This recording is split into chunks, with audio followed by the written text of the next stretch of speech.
All right. Well, a couple of things before we kind of dig into the actual webinar, but I want to go over some of the housekeeping type issues.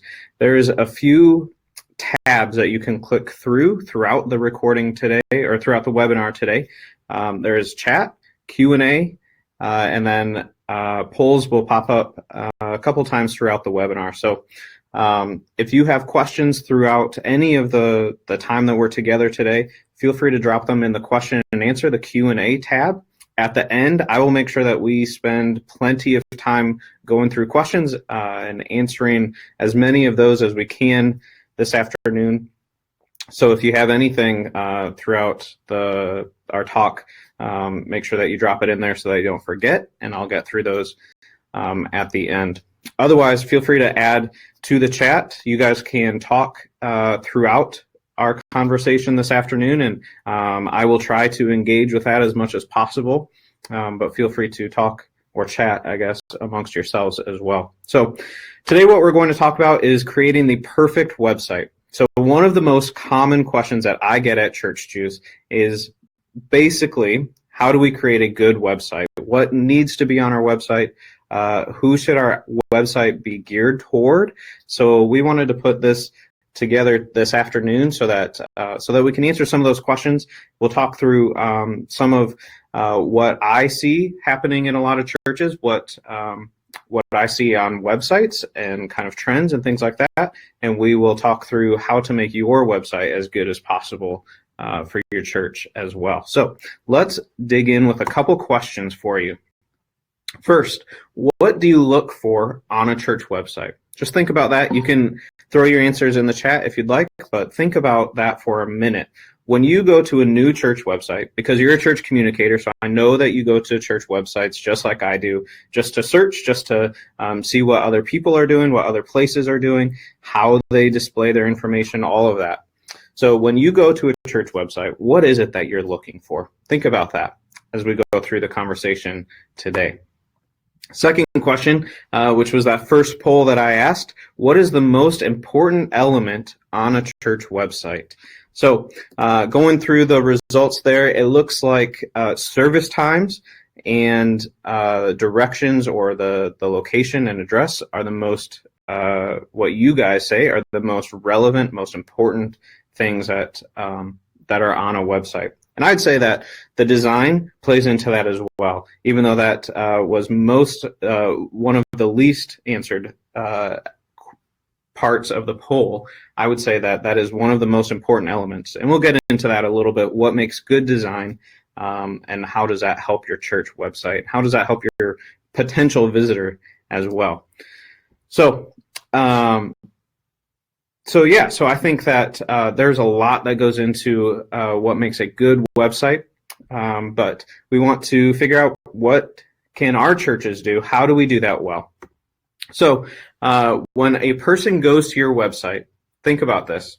A first impression of your church, of your website, is made in the first 50 milliseconds of visiting a website. That means as soon as it pops up, someone is making a first impression. And I'll be honest, so for 2 years now, what I've done at the end of the year, so as we head into the new year, we publish the 15 or the 20 or the 25 best church websites throughout North America. And when I go through, I probably look at hundreds or maybe even thousands of church websites each year when I do that.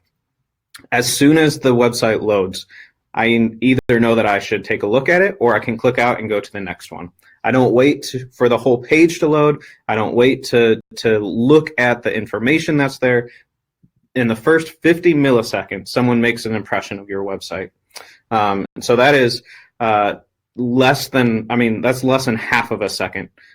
So as soon as it loads up, someone is making a first impression, and they then decide if they want more information, or if they're going to click out and go to the next website to see what's happening in their neighborhood or in their town. So that's one reason why your website is so important. But let's talk a little bit more about why your church website is so important. And I think there's quite a few reasons why a website is a first impression. But before we dig into that, I want to take a look back and see kind of where websites have come from, why they are so important today, and how things are changing. So let me ask you in another poll now, the year 2000, 1999 and 2000, what is it that you miss most from those years? So as you answer that, we're going to take a look back at the last 20 years or so. So since the turn of the century, how has your life changed? And I'll tie this into websites in a little bit, but let's take a look back over the last 20 years. So think about it. Blockbuster. In the year 2004, there were 9,000 Blockbuster stores around the world. Today there's one.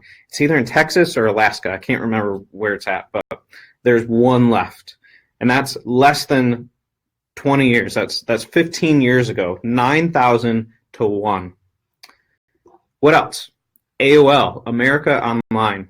In 2000, 50% of Americans had no internet, and the other half had dial-up. Today, we complain if our speeds are less than 100 megabytes per second. We have fast and easy and free access to internet, whether we are at work or at home or even in the air. We expect Wi-Fi wherever we go, and we want good connections, we want good speeds. But just 19 years ago, only half of Americans had any type of internet, and it was dial-up. Another area that we can look at just in the last 15 or 20 years is cell phones, how much they've changed. So 46% of Americans did not own any type of mobile phone in 1999. And think about it, just 12 years ago, the first iPhone launched. Think about how prevalent smartphones are today. So it's important to realize that we are in the midst of the biggest communication shift or revolution since the invention of the printing press. So in the way that the printing press allowed for the written word to be distributed around the world at such an easier pace, the same is happening today with technology and communication. So websites play, obviously, a big role in that.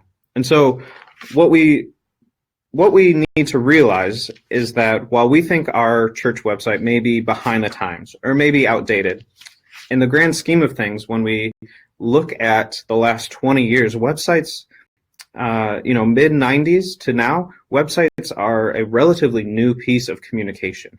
And so in the grand scheme of things, when we're playing the long game, we need to think about how our website is playing into our overall communication strategy. So the importance of a website, I think, can relate well to road signs. So almost every church has some sort of sign at the road, and they're important. But I think that their purpose has changed. And so quite a few conversations with churches that I've had, even recently, are what type of sign do we need at the road? A lot of churches that I talk to want digital signs. And so they talk about the price, what to put on the sign. They want this digital sign because it looks cool, but what do we even put on it? So I think it's important for us to take a look at the road sign as one example. The purpose of a road sign is great, but it's changed. So I think 20 years ago, road signs were great for relaying information about service times or even the pastor or the sermon that's coming up on the weekend. And people might have shown up because of what they read on the sign. Today, that purpose has definitely changed. Today, I would say that the sign at the road is great for brand identity. It's great for people to recognize, hey, it's that church that I see on Facebook, or I've seen at the neighborhood block party, or I see taking part in community events. It's that logo, that sign that I see, and that's where they are. Or for a new person who's trying to figure out where exactly your church is, it's a great place to be wayfinding, to help them realize that this is the spot that they need to be. But it needs to be very simple. Your road sign doesn't need to have a lot of information. It needs to have one call to action, or CTA, like I put on the slide there, which means put your website on it, or put a phone number, some way that someone can contact you if they want information, because you don't want anything to be a roadblock. You don't want any sort of barriers.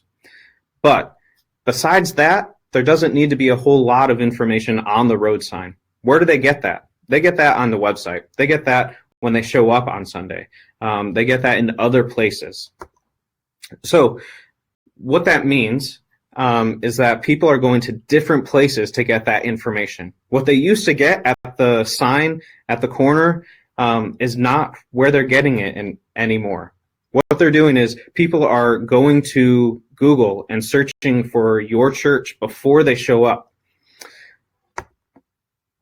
So what we need to do in our websites is make sure that that they are showing up well on search results. So if someone Googles or searches your church, or they search for church in whatever town you're in, where does your church show up in there? And that's what is more important than your road sign, because people are searching online before they just show up anymore. The website also, like we talked about, gives a huge first impression. So where the road sign used to be kind of the first impression, now that's happening on your website. So it's stepped back even before people get to your property, before they drive by, people are getting a first impression of your church from your website. And what that stat means, going back to the whole 50 milliseconds thing, is that even before the whole page has loaded, a visitor has already decided if they're going to move on to the next church's website, or if they want to dig deeper into yours and get more information. Before the page is even loaded, people are realizing that. So 90% of first-time visitors have visited your church website. I would say that stat is probably a little low, because websites and the prevalence of Google and Google Maps and just searching for things in your neighborhood or in a new town that you're in is so relevant and so pervasive throughout our time and throughout technology and just the way that we live, that people are searching for anything that they can and getting reviews. They're getting any sort of information they can just from a Google search. So almost everyone that comes to your church that's a first-time visitor has visited your website already. So they already have an impression of your church, is what that's telling you. They've already decided that they're interested enough to show up, which is a huge step. And so what they're doing now is not so much a first impression, but a second and third and lasting impression. So when they show up, they already have an impression of your church, but are you living into that impression that they've decided? Are you helping support what your website says and what your website shows, or is it completely different? And someone will decide before the sermon even begins if they're going to return a second time. So that tells us why websites are so important. So let's talk about why or how to create a website for your church that works well. First thing is I want you to understand that there is no such thing as a perfect website. It just doesn't exist. And so I created that title kind of as a little bit of clickbait, I guess, because everyone that I talk to wants the perfect church website. They want to know that they can create this one website and it will be good for 3 years or 10 years without them ever having to touch it again. And no one's going to have any issues with it. But the problem with that is that just doesn't exist. So any website you go to, there is a lot of personal preference, a lot of user differences. So a perfect website it doesn't exist. So I want you to realize that. But there are some things that we can do to create a website that looks great, that works well, that is as close to perfect as we can get it, basically. So I want to take a look at this video real quick. It's 2 minutes long, and it explains what we're going to talk about for just a few minutes now.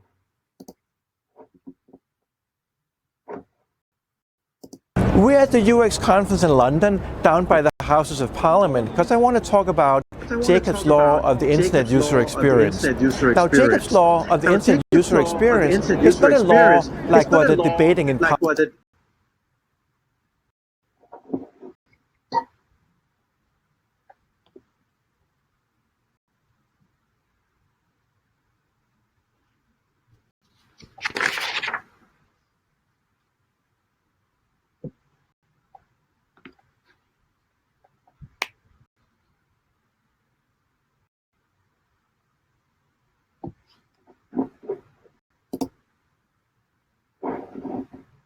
Or what are the design conventions on the internet. So if your website does the same as most other websites, then when somebody arrives at your site, they're going to know how to use it. They're going to focus, therefore, on your products, your services, your offerings, your content, your message, which is what you want. On the other hand, if you violate Jacob's Law of the Internet User Experience, and you do things differently, just to kind of, let's try some new fancy thing. No, because then people are not going to know how to use it. They're going to be confused. And if people are confused on the web, what most often happens is they just leave. The back button beckons. The back button is very attractive on the web. And so they're just going to be out of there. You lost that customer. So I really, really strongly encourage you to pay attention to Jacob's Law of the Internet User Experience, follow design conventions, do the same thing as most other websites do. Because remember, users spend most of their time on other websites than your website.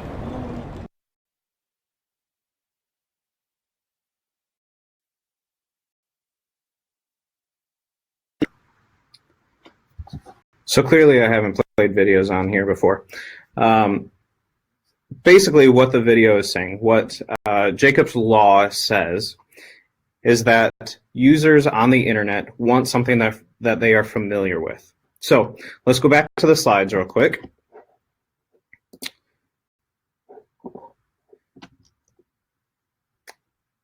So what he talks about, Jacob talks about in this video, is that visitors want to know what to expect. When they go to your website, when they go to anyone else's website, there's a level of familiarity that people expect when they go to any type of website, church, shopping, anything.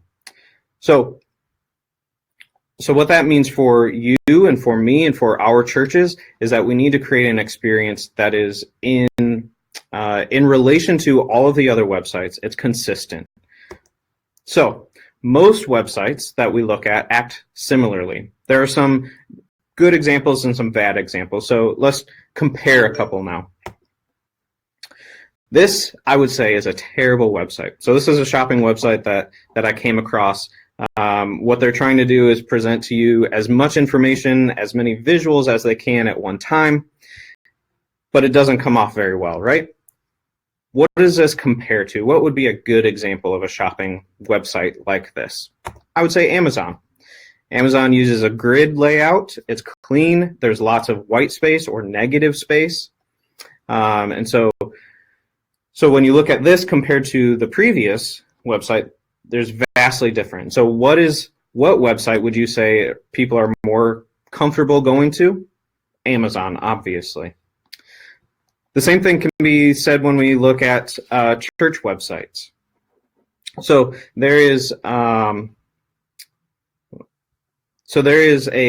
ebook that we put out earlier this year that has 25 best church website examples.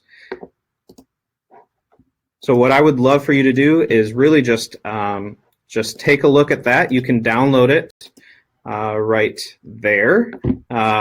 Download it, take a look through some of those 25 church websites. Notice how similar they are. So I spent a lot of time looking through, like I said, tons of church websites earlier this year.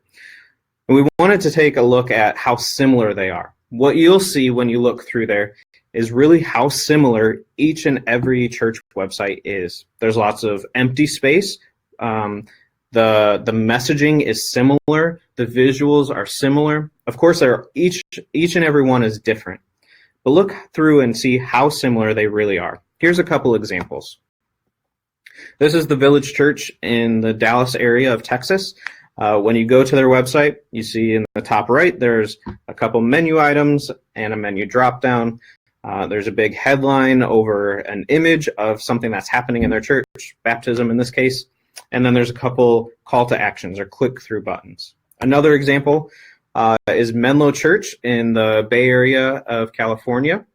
You'll see kind of the same thing. You have a menu across the top. You have a headline right there in the middle of the page over some sort of image for their church. And as you scroll down through the page, you'll see more call to actions or buttons to dig deeper into the website. Those are just 2 examples. There's 25 in that ebook. I hope that you download that and take a look through that. It'll also give you some tips about what needs to be on your website, what type of content, and how to do that well. What we need to realize beyond just that the perfect website doesn't exist is that it needs to be familiar and it needs to be authentic. So what I say here is delivery and authenticity trumps creativity. A lot of churches, or not even churches, but a lot of organizations want to be so creative in their website that it becomes unfamiliar. And when it becomes unfamiliar, according to Jacob's Law, people will click out. They'll stop going to your website. They just won't bother anymore. So being authentic to who you are, meaning the types of images, the content that you deliver, how you deliver it, being authentic to who you are, but also how you deliver that, meaning that you are delivering something that people expect, people want to know what they're getting. So when you are delivering that well, when you're authentic, that is much better than trying to be overly creative with how you're delivering the content of your website. So first key in a great website is that there's no such thing as a perfect website. But the second key is that to create a great website, we need to know our audience. So what does that mean? Knowing our audience means that we know who's visiting our website. And that means more than just visitors versus members. But who's actually coming to your church website? Is it first-time guests or is it members? Beyond that, what type of person? What age are they? What gender are they? Where are they searching from? Those are all kinds of things that you can get from your Google Analytics or whatever type of statistics or analytics you have for your website. You can probably get it there. But the more you know about your audience, the more you can tailor your website to cater to them better. So what draws your audience to your church? That's one of the most important questions that you can ask. How are we attracting people? What attracts them? Why do they stay here? When you answer that, you get a better picture, a bigger, a more whole picture of your church and your audience. So when you know your audience better, you can ask questions like, what issues are they facing? Or what questions are they asking? And when you ask these questions, when you get answers to these questions, those are things that you can directly convert to information and content on your website. If you know that a lot of people come to your church because you are great with recovery type programs, because people all over the place face issues like addiction and like recovery oriented issues. So if that's something that draws people to your church, that is something that should be primary on your website right away. What questions are they asking? What questions is your church answering for people? When you can answer those 2 questions, or those 3 questions really, when you first ask what draws people to our church, what issues do they face, and what questions do they ask? When you have those answers, the content that you create for your website can be more tailored to the people that you're attracting, that your church is reaching. What does your audience need to know? So the more that we know our audience by asking those questions, the more that we understand a better picture of what type of information they need to know. But of course, there are some basics too. The information that your audience needs to know should be the most important. That means that it should be the most prevalent information on your website. It should be easy to find, and it should be something that everyone can get the information to as easily, as quickly as possible. One great way that you can do this is by asking recent first-timers, so the guests that are in your, whatever you call it, your assimilation process, your next steps, whatever kind of membership cycle that you have at your church. Ask those people who are new to the church what kind of information that they needed on the website, or what didn't they have access to on the website. You can also ask potential first-timers about what they'd expect to find on your website. So you could do that by asking people from other churches. You could do that by asking people who don't go to church at all, or people that have recently come to your church, to your website. The reason I say to ask recent first-timers or potential first-timers is because when you ask people who are actively involved in the church, they're going to have a skewed look or a skewed perspective on what needs to be most important on the website. The youth pastor is going to think that youth information needs to be on the home page. Your women's ministry thinks that every women's Bible study needs to be most prevalent on the website. The member who's been there for 30 years is going to want their information that they're most passionate about on the website. So when we ask people who are already invested into the life of the church, we get a skewed result. But when we ask people who are our target audience, our most recent first-timers, or people who have never been to our church, or maybe even any church, that helps us understand for our audience, which is probably first-timers, what information is most important. And what do they need to know? How do they get that information? What do they expect to get on the website right away? So we need to know our audience. And we also need to realize that our website's content should dive for deeper calls to action. So on your homepage, what this means is that on your homepage, your content should be very basic. It should answer those basic questions that we just talked about. What's drawing people to your church? But then it should also have buttons or call to actions that allow people to dive deeper, so they can get more information about the things that they want to learn about. But the most basic, the most important information is right there on the homepage. There's a stat that I didn't include in the slides, but I think is pretty interesting. Most people that go to a church website the average is 2.6 pages on a church website. So what that means is your homepage, one other page, and maybe a third page people will go to get information. So we want to make sure that we are providing the most important information right away, and then providing buttons, call to actions that allow people to dive deeper into the website to get that information.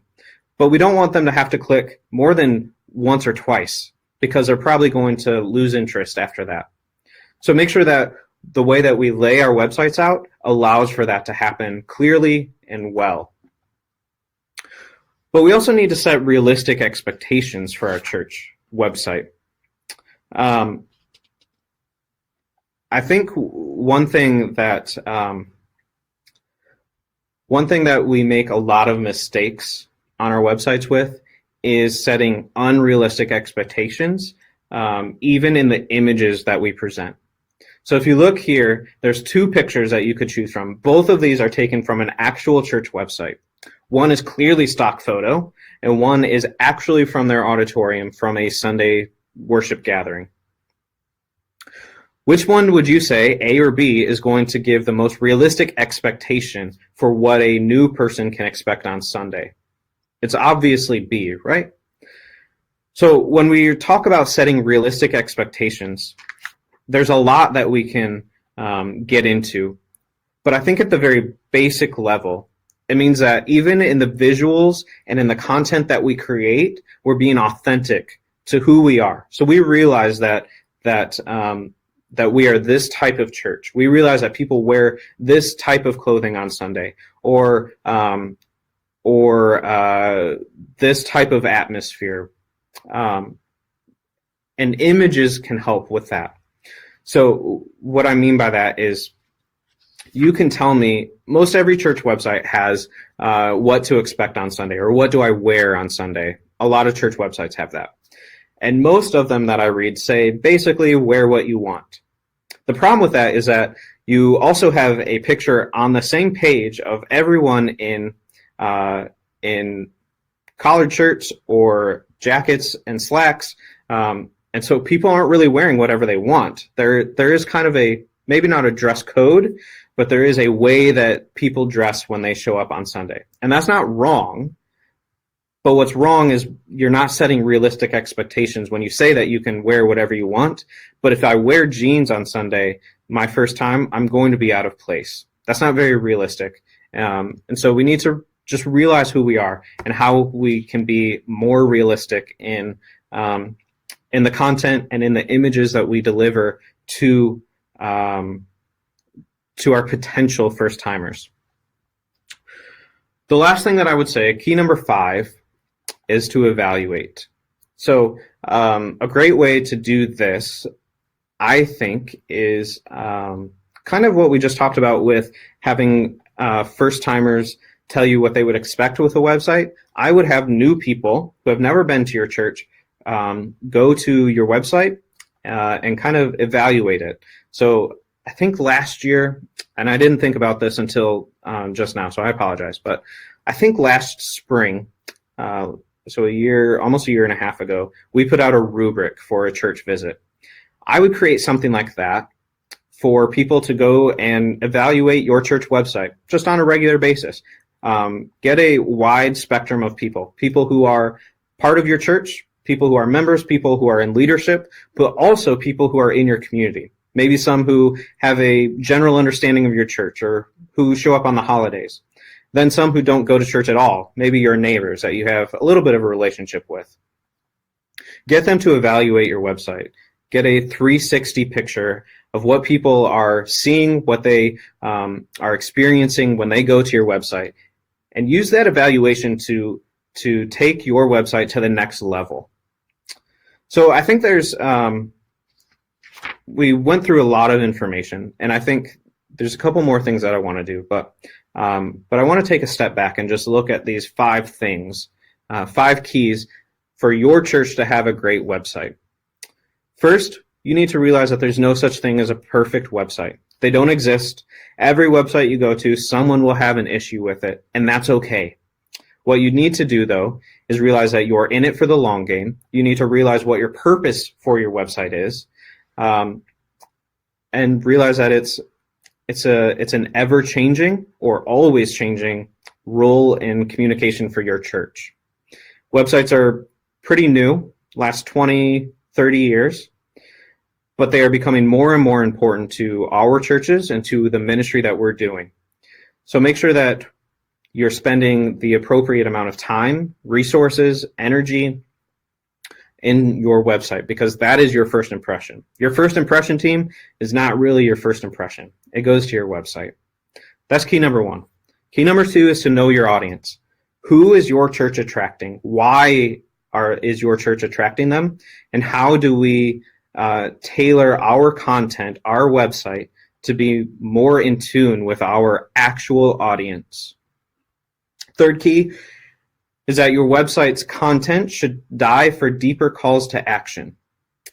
Meaning, the most basic information needs to be right there, easily accessible on your homepage. But we need to have clear ways that people can get more information if they're interested in children's ministry, or if they want to know more about your staff or about the history of your church. Make those easy to find, easy to get to, but make sure that the most important information is on your homepage.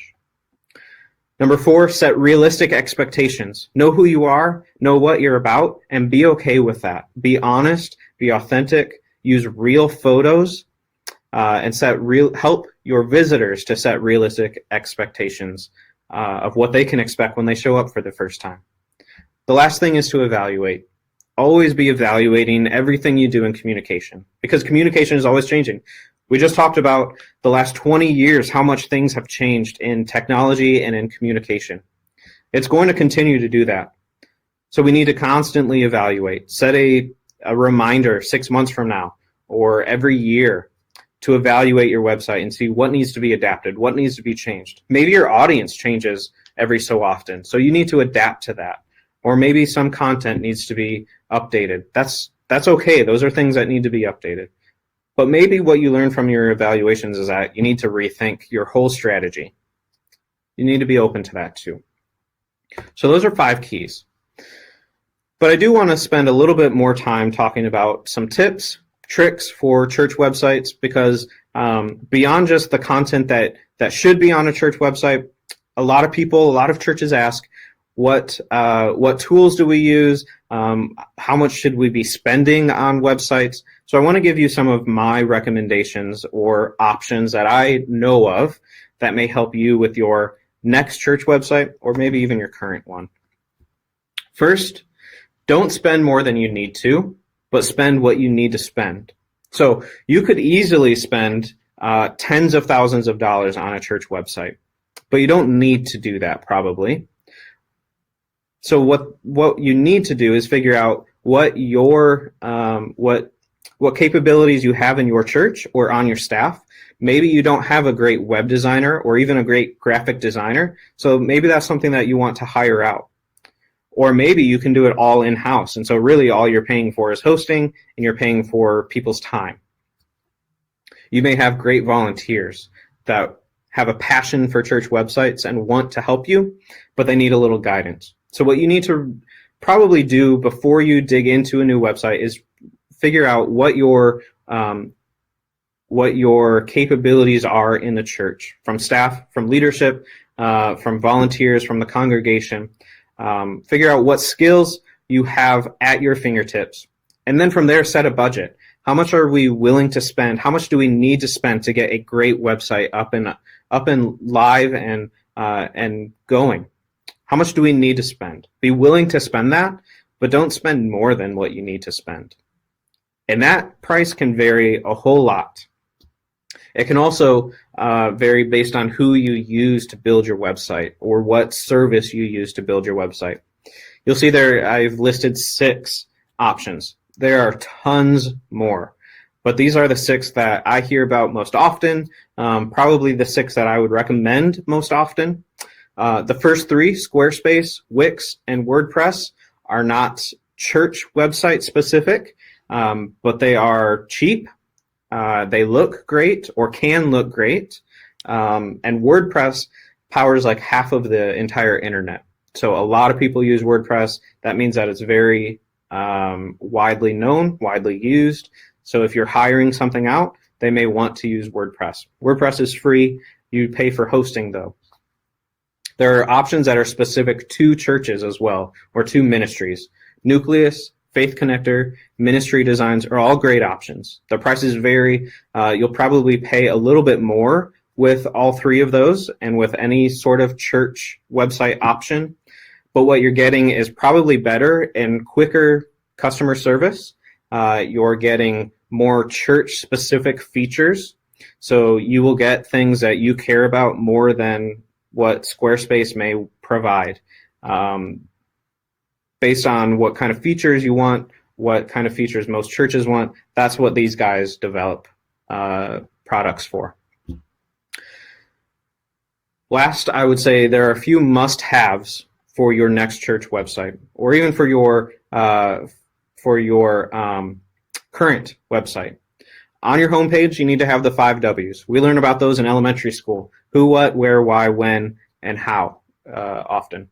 So make sure that those 5 W's are on your website somewhere. Make sure that you're not putting barriers up. You're taking barriers down. Make that type of information, the very basics, as easy to access as possible.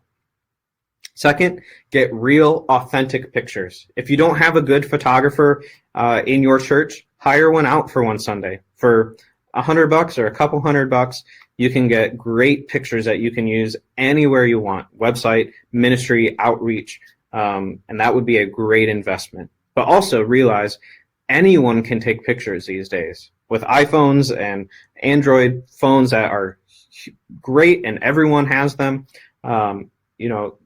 Almost anyone can take good pictures, whether they have training or not.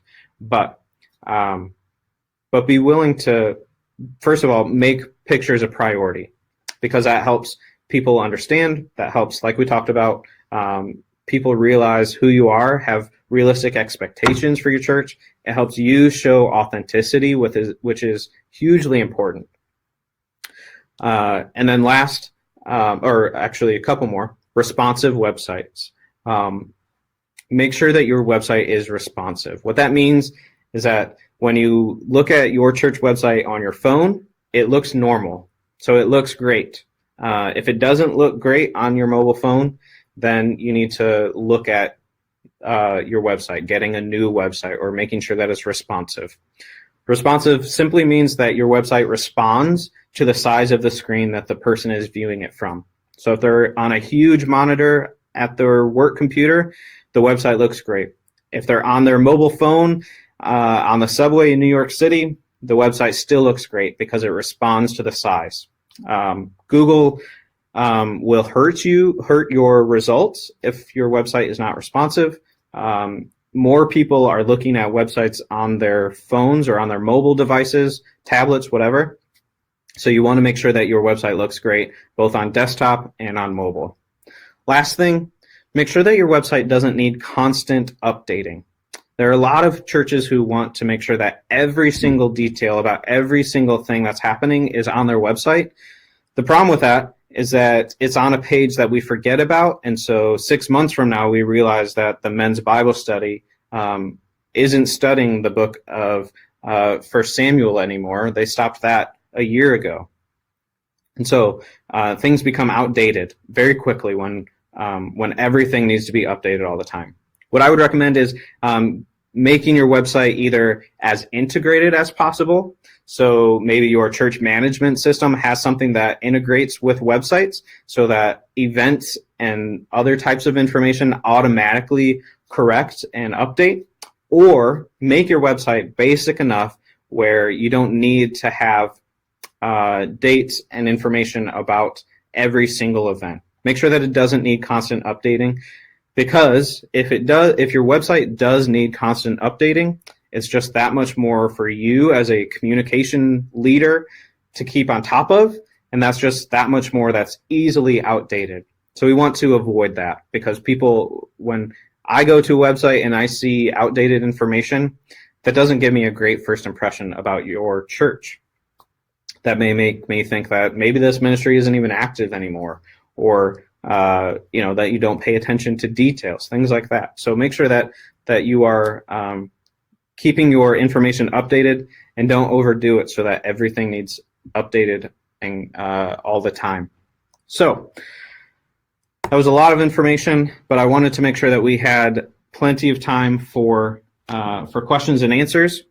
So I'm actually going a little bit longer than I had even anticipated.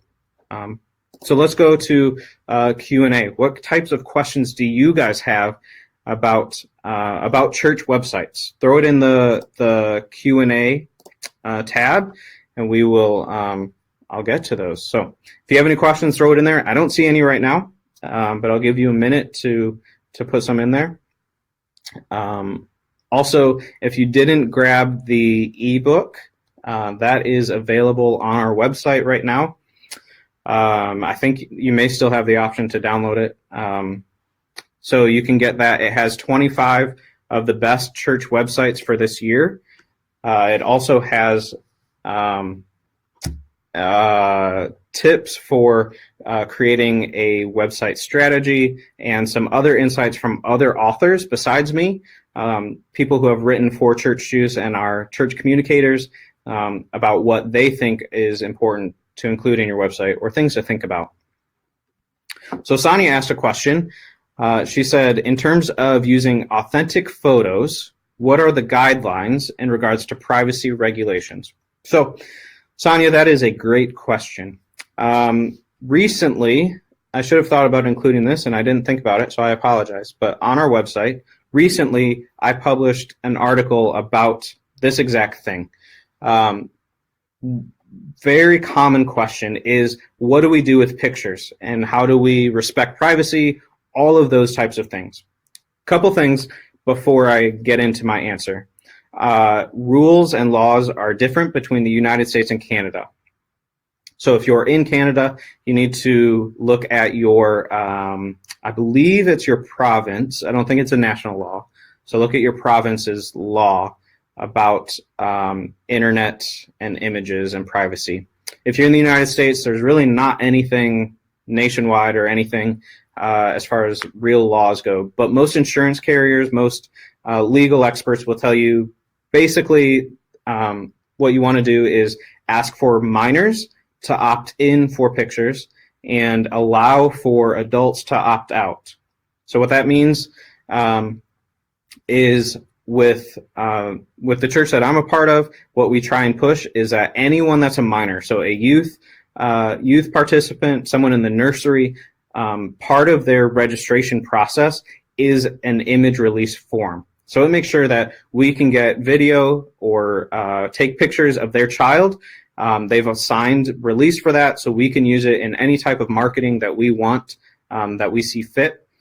We don't ever name the person, especially if it's a minor. We don't name them like on Facebook or on the website, but we can use their image.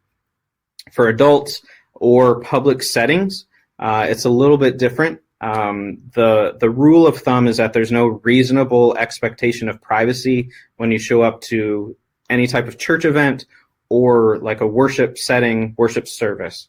So I would recommend having something as people walk into the auditorium or into the building, or even up on the slides if you do that, saying that you take pictures, that their image may be streamed to the internet because we live stream our services, or something to that effect.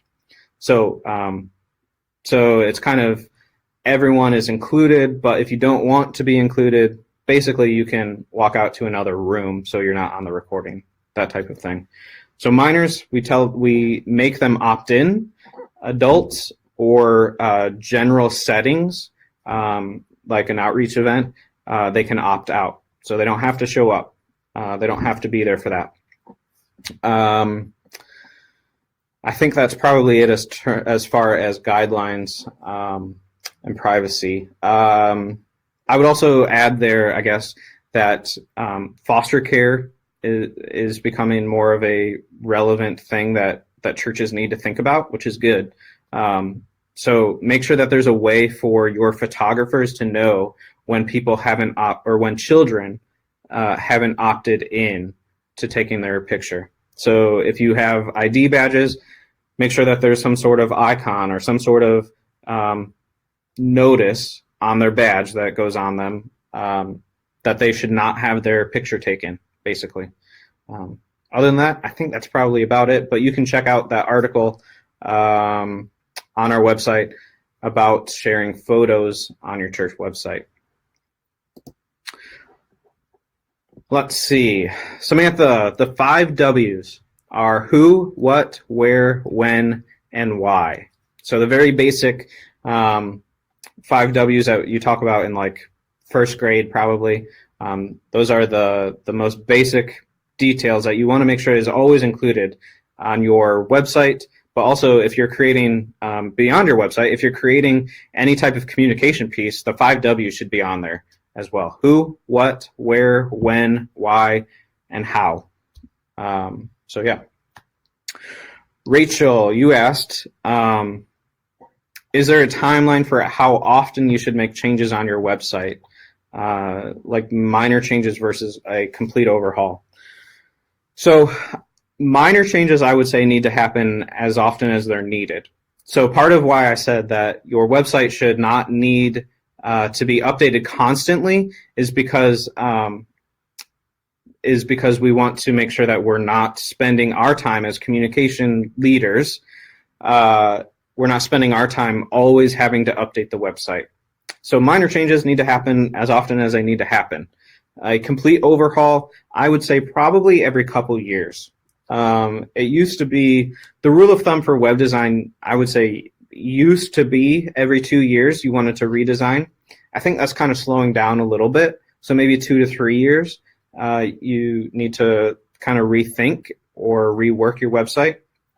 But make sure that you're always on top of things that Google cares about, that search cares about.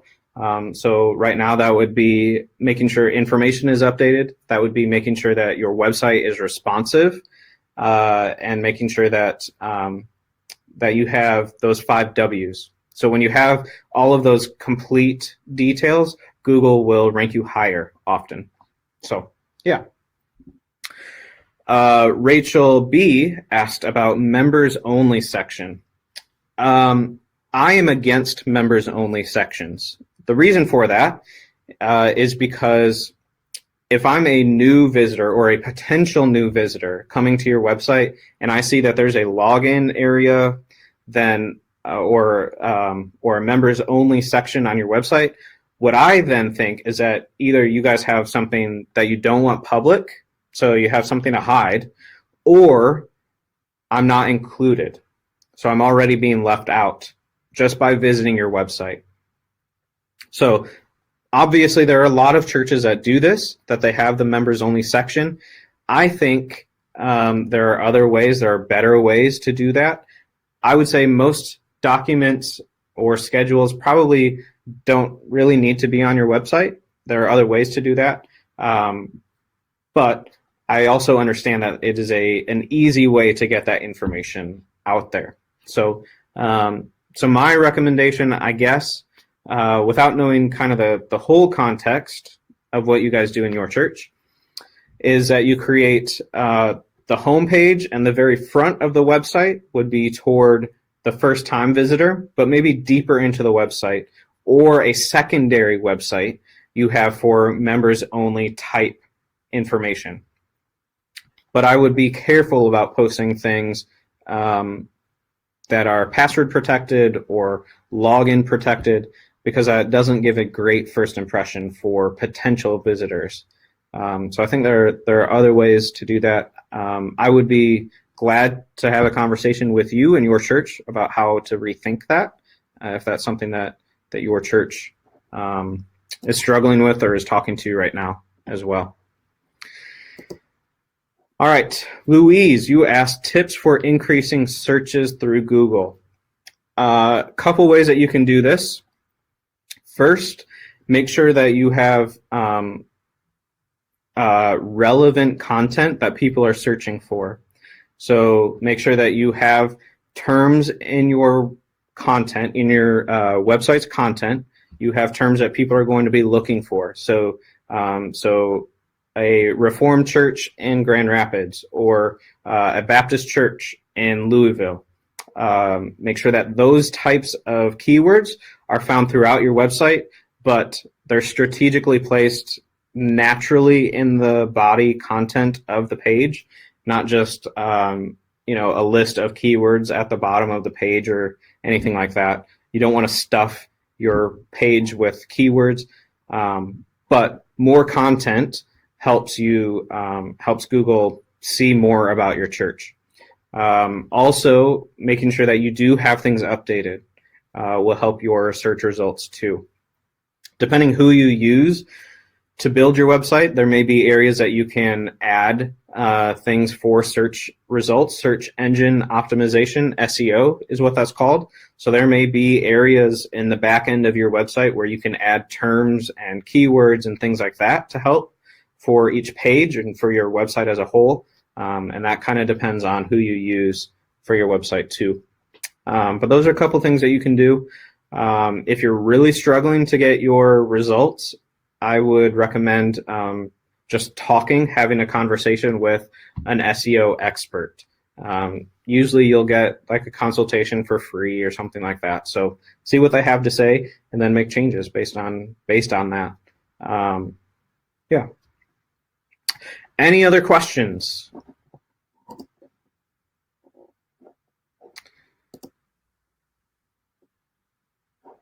All right, Samantha. Oh, that's a great question. I should have added that to the suggestions. Google Sites. So Samantha asked what my thoughts are on using Google Sites to create a church website. Google Sites used to be terrible. They looked horrible, but they were free, and so some people used them. they actually look really good now. They're easy to use.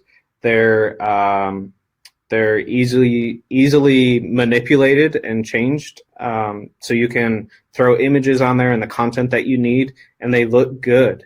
And they're free if you're using G Suite or G Suite. So I have no issues with Google Sites. I don't know of too many churches that are using them. So if you know of any, feel free to send them to me. I would love to take a look at them. But yeah, I have looked at Google Sites, and I think it's a great option. And it's simple enough where basically anybody can update it, and you're not really going to mess it up. So that's always a good thing too. So yeah, if that's something that you guys are looking at, I would recommend it. At least take a look at it, I guess, and see what you think about it.